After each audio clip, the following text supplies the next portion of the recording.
भगवान जगन्नाथ और कर्माबाई की खिचड़ी यह कथा मात्र नहीं है, भक्ति की ऐसी मिसाल है जहां नियम नहीं, प्रेम चलता है। कर्माबाई, जिन्हें भक्त शिरोमणि कर्माबाई के नाम से भी जाना जाता है, 17वीं शताब्दी में राजस्थान के नागौर जिले के कालवा नामक ग्राम की रहने वाली भगवान कृष्ण की भक्त थीं।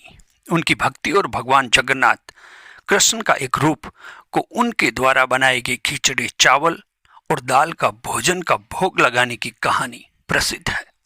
कर्मा के पिता हमेशा भगवान को भोग लगाने के बाद ही खाना खाते थे। कर्माबाई भी अपने पिता जीवन राम की यही दिनचर्या देखते देखते बड़ी हो रही थी। एक बार जीवन राम अपनी पत्नी सहित पुष्कर स्नान को गए। उन्होंने घर पर अकेली अपनी बेटी कर्मा से कहा कि भगवान को भोजन कराने के बाद ही खुद कुछ खाना है।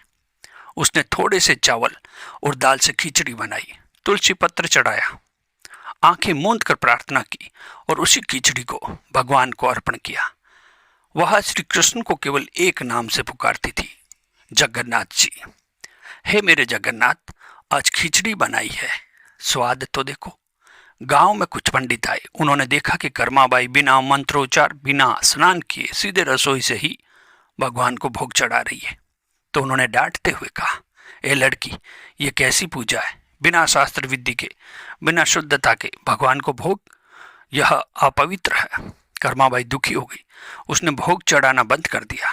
उस दिन उसने खिचड़ी तो बनाई मगर भगवान को अर्पित नहीं की।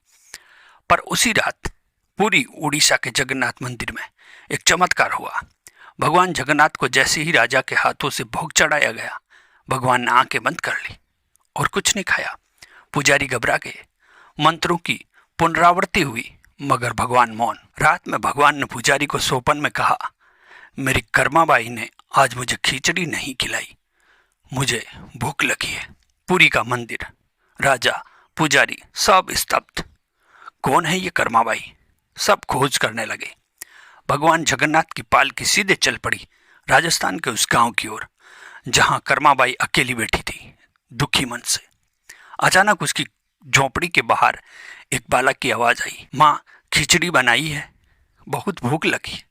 दरवाजा खोला तो देखा एक बालक, सांवला, पीताम्बरधारी, नेत्रों में करुणा। कर्माबाई पहचान नहीं पाई मगर उसका हृदय पिघल गया। आओ बैठो, अभी गर्म खिचड़ी है। बालक ने खिचड़ी खाई और जैसे ही उसने तुलसी पत्ता मुंह में डाला, वह तेजस्वी रूप में बदल गया, भगवान जगन्नाथ के रूप में प्रकट हो गए। कर्माबाई नतमस्तक हो गई। भगवान मुस्कुरा कर बोले, कर्मा, मुझे विधि नहीं, तेरा प्रेम चाहिए। तेरी खिचड़ी में वो स्वाद है जो ब्रह्मांड में नहीं। कर्माबाई की खिचड़ी का भोग साल में एक बार भगवान जगन्नाथ को अर्पित किया जाता है, प्रेम और भक्ति की याद में।